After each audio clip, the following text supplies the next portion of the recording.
Olá, tudo bem? Hoje vamos começar o capítulo 13 do livro Missionários da Luz, de André Luiz. Esse capítulo é reencarnação. Ele é muito longo, nós vamos fazer em várias partes, né? E ele começou dizendo assim: senti-me feliz e emocionado quando Alexandre me convidou a visitar, em companhia dele, o ambiente doméstico de Adelino e Raquel, onde se verificaria a reencarnação de Segismundo. Profundo contentamento extravasava meu espírito, porque era a primeira vez que eu iria tomar conhecimento direto com o fenômeno reencarnacionista.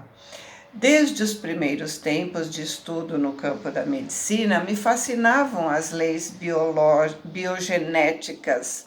Entretanto, nunca me foi dado intensificar observações e especializar experiências.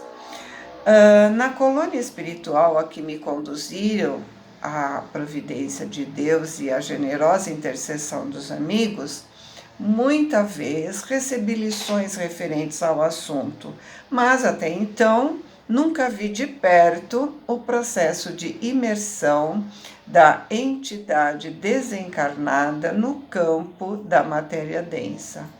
Em razão disso, acompanhei o prestimoso orientador com agradável e ansiosa expectativa. Alexandre, por excesso de gentileza, me explicou que, noutro tempo, recebeu muitos favores das personagens envolvidas nesse caso de reencarnação e que se sentia feliz pela oportunidade de lhes ser útil. Comentou as dificuldades do serviço de libertação espiritual e exaltou a lei do bem, que chama todos os filhos da criação à oportunidade fraterna e aos serviços intercessórios. Depois da confortadora e instrutiva conversa, chegamos ao lar de Adelino, deliciosamente colocado em pitoresco canto suburbano, como um ninho gracioso, rodeado de tufos de vegetação. Eram aproximadamente 18 horas. Com surpresa, verifiquei que Herculano nos esperava no limiar.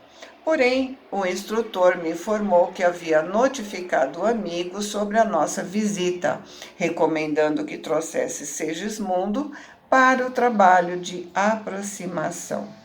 O companheiro nos cumprimentou afetuosamente e se dirigiu ao meu orientador esclarecendo: Segismundo veio em minha companhia e nos espera lá dentro. Foi excelente medida, falou Alexandre bem-humorado. Consagrei aos nossos amigos a minha próxima noite. Veremos o que é possível fazer. Entramos. O casal Adelino Raquel tomava a refeição da tarde junto de um pequenino, no qual adivinhei o primogênito da casa. Não longe, acomodado numa cadeira de descanso, repousava uma entidade que se levantou imediatamente quando percebeu nossa presença, dirigindo-se particularmente ao encontro do meu orientador, que lhe abriu os braços carinhosos. Herculano, perto de mim, explicou em tom discreto: é Segismundo. Notei que o encarnado abraçou Alexandre, chorando compulsivamente. O instrutor o acolhia como pai e, após ouvi-lo durante alguns minutos, falou compassivamente: acalme-se, meu amigo. Quem não terá suas lutas, seus problemas, suas dores? E se todos somos devedores uns dos outros, não será motivo de alegria e glória receber as sublimes possibilidades de resgate e pagamento? Não chore, nossos amigos permanecem ao jantar. Não devemos perturbá-los, emitindo forças magnéticas de desalento. Ou seja, não devemos nos aproximar de nossos futuros pais e de nossos futuros lares na incompreensão e na indisciplina, porque espalharemos ao redor de nós desarmonia e frustração. Devemos esquecer todo o mal ou prejudicamos os elementos genésicos e, portanto, prejudicaremos o corpo que teremos. E repondo-o na vasta cadeira de braços, como se Segismundo estivesse enfraquecido e enfermiço, continuou: tenha coragem. A oportunidade próxima é divina para o seu futuro espiritual. Organizemos as coisas, não tenha receio. E o interlocutor em lágrimas disse: entretanto, meu amigo, experimento grandes obstáculos. E acentuava em tom humilde: reconheço que foi um grande criminoso, mas pretendo redimir as velhas culpas. Adelino, porém, apesar das promessas na esfera espiritual, esqueceu, na recapitulação presente, o perdão aos meus erros antigos. Alexandre ouvia enternecido, sorriu paternalmente e respondeu: ora, Segismundo, por que envenenar o coração? Por que você não desculpa? Não complique a própria situação, abrigando injustificável desânimo. Levante as energias, meu amigo. Coloque-se na situação do ex-adversário, vítima noutro tempo de seu ato impensado. Você não encontraria as mesmas dificuldades? Tenha calma e prudência.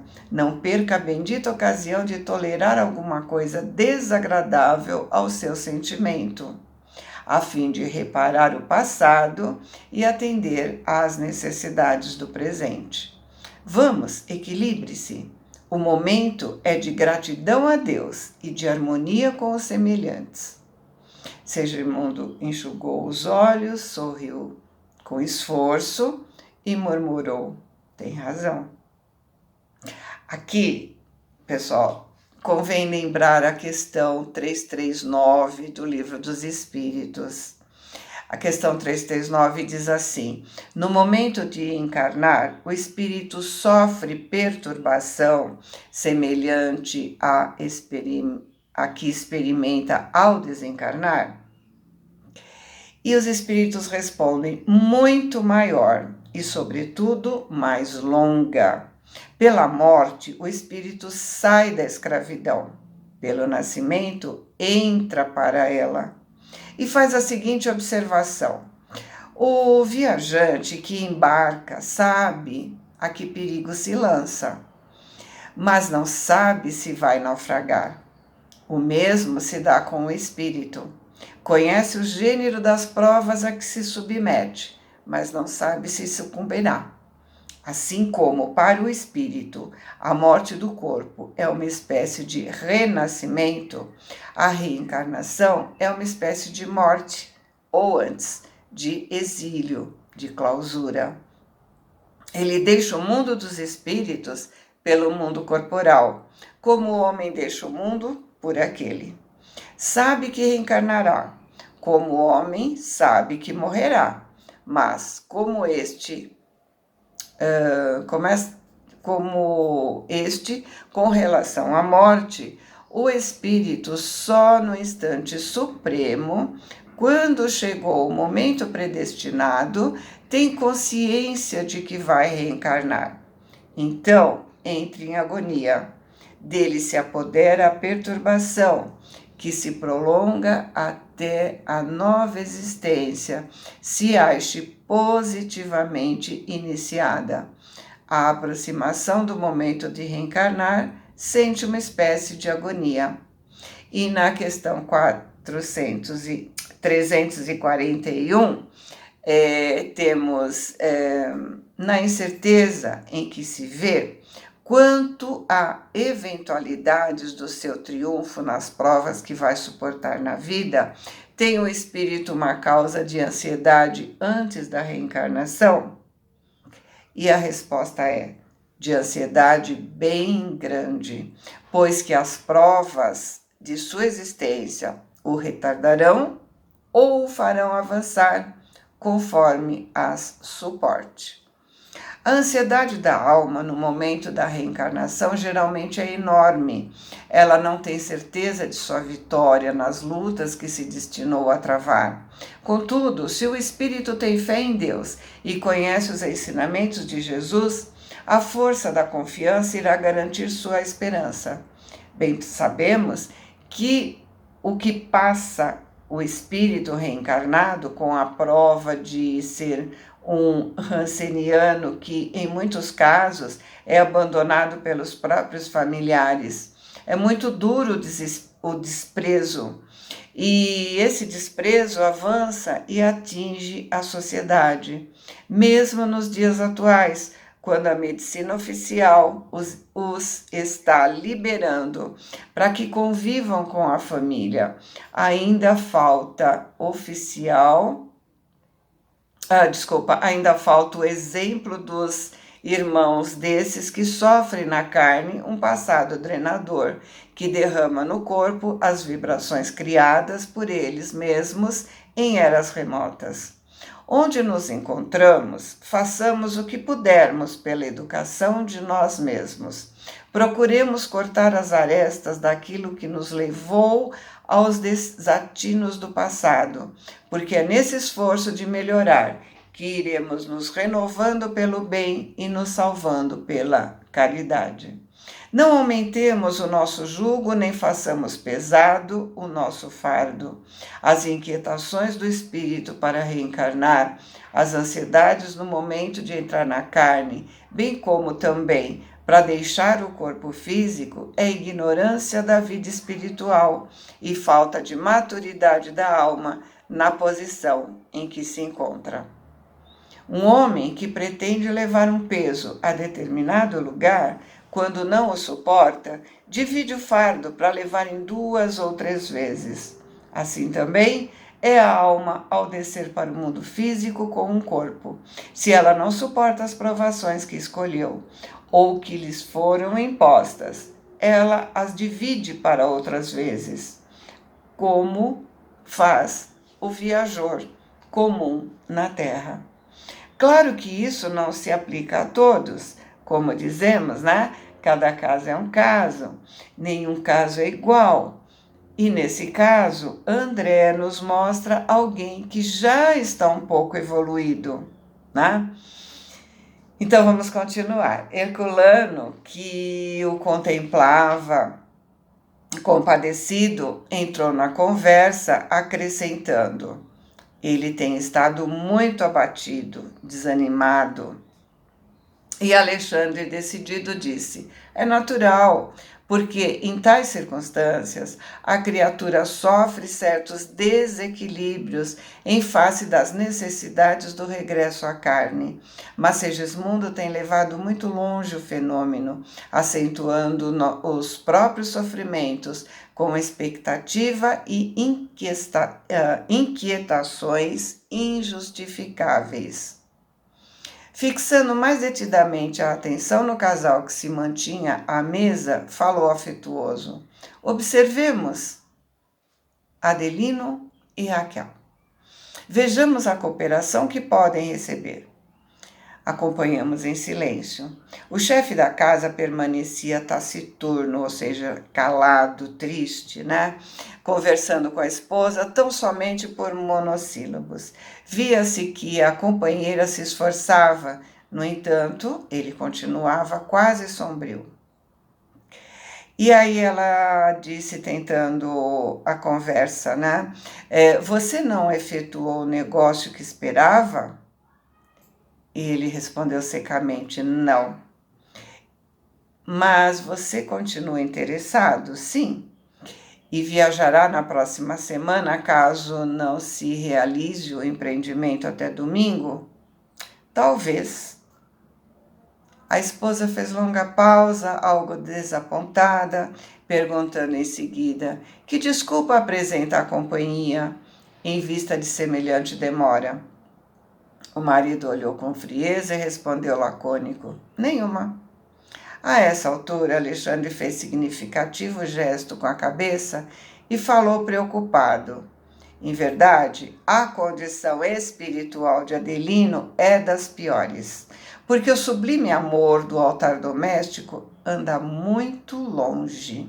Quando os cônjuges perdem o gosto de conversar entre si, em semelhante estado psíquico, não poderá ser útil de modo algum aos nossos propósitos. Alexandre se levantou, deu alguns passos em torno da reduzida família e dirigiu-se a nós afirmando: procurarei despertar as fibras sensíveis do seu coração, de modo a prepará-lo convenientemente a fim de nos ouvir esta noite. Assim dizendo, o devotado orientador se aproximou da criança, belo menino de 3 anos aproximadamente, e colocou a mão sobre o coração.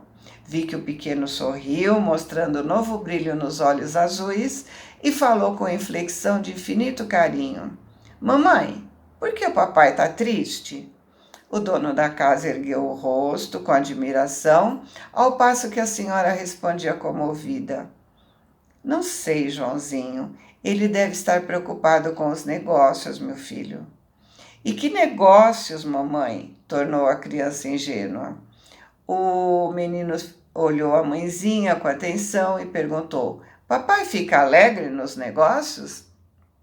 E ela respondeu sorrindo: Fica sim. E por que fica triste em casa? Enquanto papai seguia o diálogo, sob forte impressão, a mãe, carinhosa, esclareceu a criança com paciência. Nas lutas de cada dia, Joãozinho, teu pai deve estar contente com todos e não deve ofender a ninguém. Entretanto, o que te parece tristeza é o cansaço do trabalho. Quando ele volta ao lar, traz consigo muitas preocupações. Se na rua teu pai deve mostrar cordialidade e alegria a todos, de modo a não ferir os demais, não acontece o mesmo aqui, onde se encontra a vontade para refletir nos problemas que o interessam de perto. Aqui é o lar, meu filho, onde está com direito de não esconder as preocupações íntimas. A criança escutou atenta, dividindo os olhares afetuosos entre o pai e a mãe, e disse: Que pena, hein, mamãe? O chefe da pequena família, tocado nas fibras recônditas da alma, pela ternura do filho e pela humildade sincera da companheira, sentiu que a nuvem de sombra de seus próprios pensamentos dava lugar a repousantes sensações de alívio confortador. Sorriu repentinamente transformado e se dirigiu ao pequeno com nova inflexão de voz.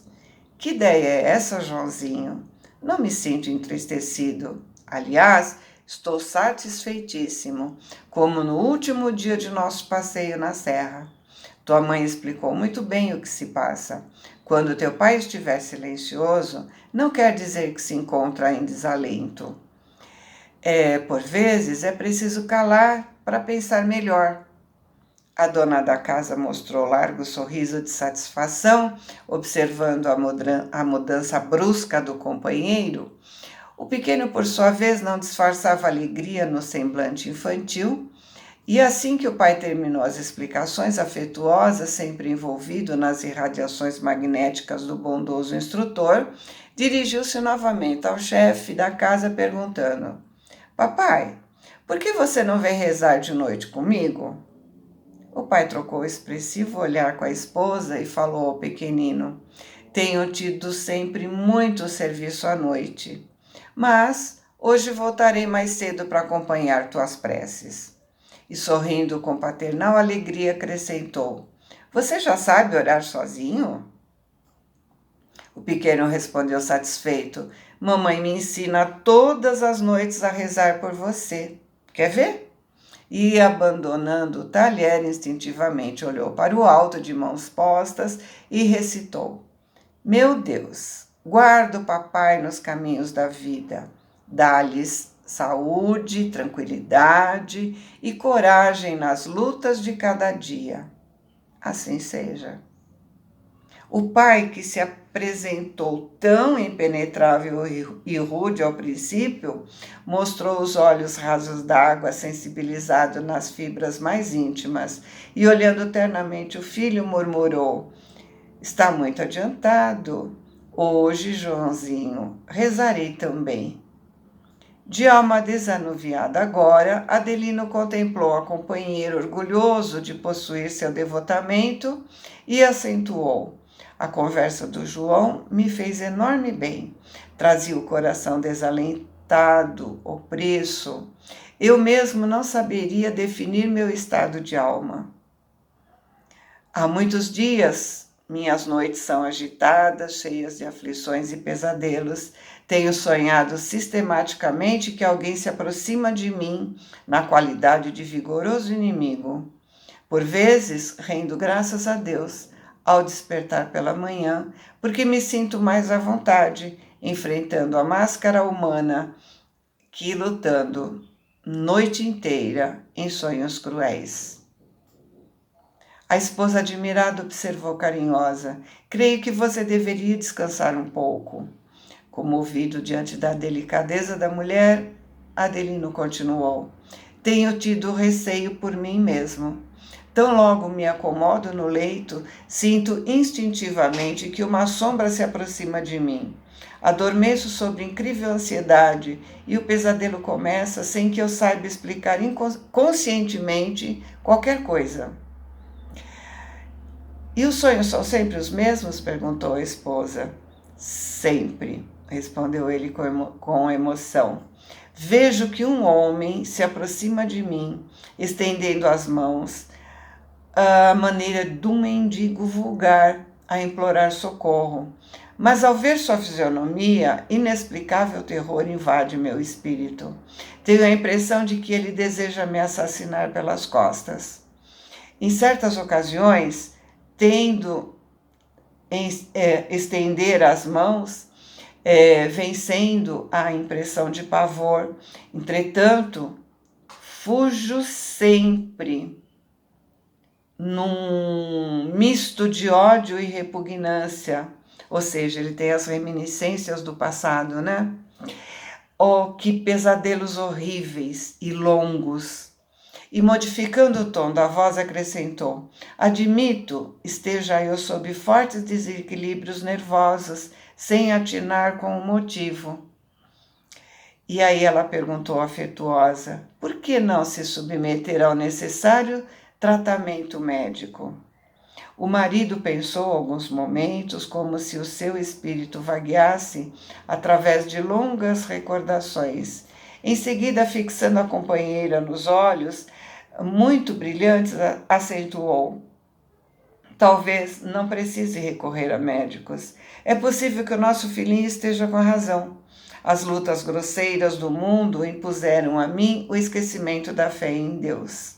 Há quantos anos terei abandonado a oração? De olhos molhados e pensativos, prosseguiu: quando menino, minha mãe me educava na ciência da prece. Ensinado a me curvar diante da vontade do Altíssimo, sentia a bondade divina em todas as coisas e ajoelhava confiante ao pé de minha carinhosa mãe, implorando as bênçãos do alto. Depois vieram as emoções dos sentidos, o duelo com os maus, a experiência difícil na concorrência ao pão de cada dia. Desde então, perdi a crença pura que sinto necessidade de retomar. A esposa enxugou os olhos comovida. Há muitos anos não observava o companheiro com semelhantes demonstrações emotivas. Ergueu-se emocionada e falou com ternura: volte hoje mais cedo para orarmos juntos. E procurando imprimir notas de alegria à conversa, chamou o filhinho e disse: hoje, Joãozinho, papai rezará conosco. O semblante do pequeno se iluminou de intraduzível alegria. Contemplou a mãezinha enternecido e observou: então, mamãe, farei todas as orações que eu já sei. Após o jantar, experimentando disposições diferentes, Adelino se despediu com delicadeza, que Herculano classificou de inabitual. Alexandre, muito satisfeito, asseverou, depois de restituir a criança aos cuidados maternos. Felizmente, nossos serviços preparatórios desdobram-se com excelentes promessas. Conseguimos bastante em reduzidos minutos. De minha parte, imensa era a surpresa que invadia meu espírito. Por que tamanhos cuidados? Alexandre e os outros benfeitores espirituais, tão elevados quanto ele mesmo, não poderiam organizar todos os serviços atinentes à reencarnação de Segismundo? Não eram senhores de grande poder sobre todos os obstáculos? Mas, dando a ideia de que desejava responder às minhas perguntas íntimas, o instrutor afavelmente falou a Herculano nestes termos: não devemos e nem podemos forçar a ninguém, e precisamos das boas disposições de Adelino para o trabalho a fazer. Então, mais uma vez, ele nos deixa claro que nosso progresso depende de nós mesmos. Em seguida, passou a orientar Segismundo relativamente à conduta mental, aconselhando-o a preparar-se com todos os recursos ao seu alcance para o êxito da experiência. Outros amigos espirituais das personagens daquele drama, entre duas esferas, também chegaram ao ninho doméstico, acentuando-se a alegria da camaradagem fraternal. A presença do meu instrutor parecia incentivo a contentamento geral. Alexandre sabia conduzir a conversa elevada e comunicava seu valioso otimismo a todos os companheiros. Comentava-se a dificuldade da reencarnação em vista dos conflitos vibratórios causados pela impressão das criaturas terrestres, quando o chefe da casa voltou ao lar, interessado em cultivar as doces emoções daquele dia. Agradavelmente surpreendidos, a esposa e o filhinho fizeram muita festa, iniciando nova conversa confortadora e educativa. Fez-se mais de uma hora de boa leitura e excelente troca de ideias, renovando Adelino e seus propósitos de reaver a serenidade íntima através de maior comunhão espiritual com a pequena família. Quando a mãezinha dedicada lembrou ao pequeno a necessidade de se recolher, Joãozinho recordou da promessa do pai e perguntou: Papai, sabe o que devemos fazer antes da oração? O chefe da casa sorriu e pediu explicações. O menino, com assombrosa vivacidade, esclareceu: Mamãe diz que devemos chamar os mensageiros de Deus para que nos assistam. Pois bem, o pai disse bem-humorado, chame por eles em nosso favor. O pequeno pronunciou algumas palavras de convite de mão postas e, em seguida, encaminharam-se os três para o aposento íntimo. Alexandre, que parecia muito satisfeito com a lembrança espontânea do pequeno, disse então: Estamos convidados a participar de suas mais íntimas orações. Olha o que a gente sempre fala, né? É preciso permitir que eles nos ajudem. Os bons espíritos respeitam a liberdade, respeitam o livre-arbítrio de cada um. Se o indivíduo quer ficar na perturbação, ele tem o que quer. Eu vou parar porque deu o tempo do filminho.